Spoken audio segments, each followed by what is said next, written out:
وقال الله تبارك وتعالى في كلامه المجيد والفرقان الحميد فإن آمنوا بمثل ما آمنتم به فقد اهتدوا وإن تولوا فإنما هم في شقاق فسيكفيكهم الله وهو السميع العليم۔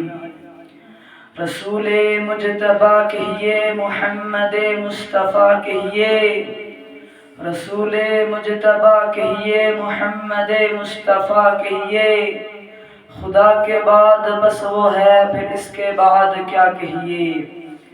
میرے واجب الاحترام، قابل صدر احترام جناب میرے ساتھیوں، میری تقریر کا عنوان پیغمبر انقلاب ہے۔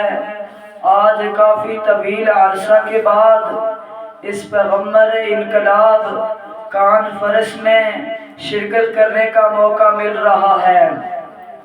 اس میں بڑے بڑے علماء کا، اکابرین کا بیان آپ نے سنا۔ میری کانفرنس کا نام پیغمبر انقلاب ہے۔ پیغمبر انقلاب ایک ایسا انوکھا اور لازوال موضوع ہے، سیرت طیبہ پر بڑا ہی عجیب عنوان ہے۔ میرے بھائیوں، پوری امت کا یہ عقیدہ ہے کہ رسول اللہ سے بہتر، برتر، اعلیٰ، عرفہ کائنات میں نہ کوئی شخص آیا اور نہ کوئی ہستی پیدا ہوئی، اور کارخانہ قدرت کے نظام نے ان سے بھی بڑی ہستی کو پیدا کیا ہے، اور نہ قیامت کی صبح تک اس سے بڑی ہستی کوئی پیدا ہو سکتی ہے۔ میرے بھائیوں، پیغمبر انقلاب کا لغوی معنی کیا ہے؟ انقلاب عربی کا لفظ ہے۔ انقلاب کے معنی ہے تبدیلی۔ تبدیلی کا پیغام دینے والا پہنچا کہ ایسا رسول جس کے آنے سے تبدیلی آئی، کہ ایسا پیغمبر جس کے آنے سے زاویے بدل گئے، تمدن بدل گئے، کلچر بدل گئے، تہذیبیں بدل گئی، دانش بدل گئے، علم بدل گیا، سلطنتیں بدل گئی، سوچیں بدل گئی، انسانیت بدل گئی۔ میرے بھائیوں، پیغمبر انقلاب کا مفہوم کیا ہے؟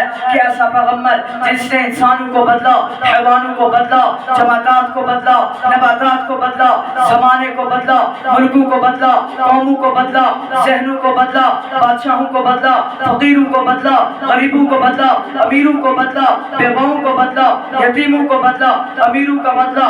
کہ ایسا پیغمبر جس نے تبدیلی کیا انسانوں کو، جب وہ نہیں آیا تھا انسان کیا تھا، جب وہ آیا تو کیسا ہوا، جب وہ نہیں آیا تھا عورتیں کیسی تھی، جب وہ آیا تو کیسی تھی، جب وہ نہیں آیا تھا معاشرہ کیسا تھا، جب وہ آیا تو کیسا ہوا، جب وہ نہیں آیا تھا موضوع مملکت کیا تھے، جب وہ آیا تو کیسے تھے، جب وہ نہیں آیا تھا انسانوں کے حقوق کیا تھے، جب وہ آیا تو کیسے ادا کیے۔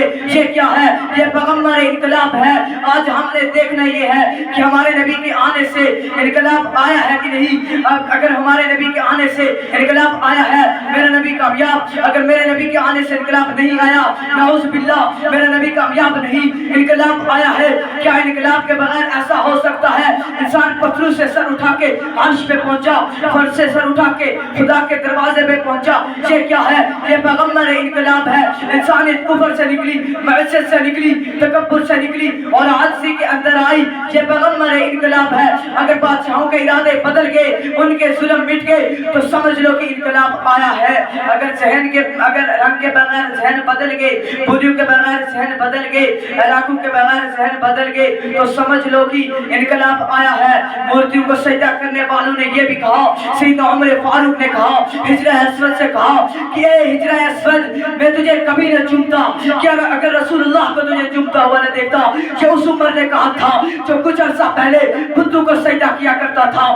صحابہ کا وجود انقلاب کی دلیل ہے، کیونکہ 1,44,000 انسان بتوں کو ماننے والے، مورتیوں کو ماننے والے، چاند ستارے سورج کو سجدہ کرنے والے، سر میرے نبی کی آستان عظمت پر جھکا کے تبدیل ہو گئے۔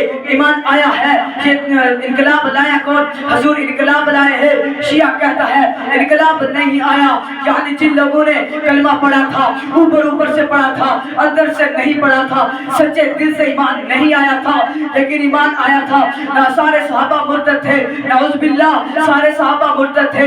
ارتد الناس بعد النبی کی ثلاث، 3 آدمیوں کے سوا باقی سارے کافر ہو گئے تھے۔ لیکن شیعہ کہتا ہے انقلاب نہیں آیا، یعنی حضور دنیا انڈیا میں تشریف لائے تو جن لوگوں نے کلمہ پڑھا تھا، انقلاب میں اس دل سے ایمان نہیں لایا تھا، شیعہ کہتا ہے انقلاب نہیں آیا، لیکن ہمارا نقطہ نظر سنین انقلاب آیا ہے، ہٹلر کا انقلاب آیا، ہٹلر نے 9.5 لاکھ انسان قتل کرائے۔ وآخر دعوانا الحمدللہ رب العالمین۔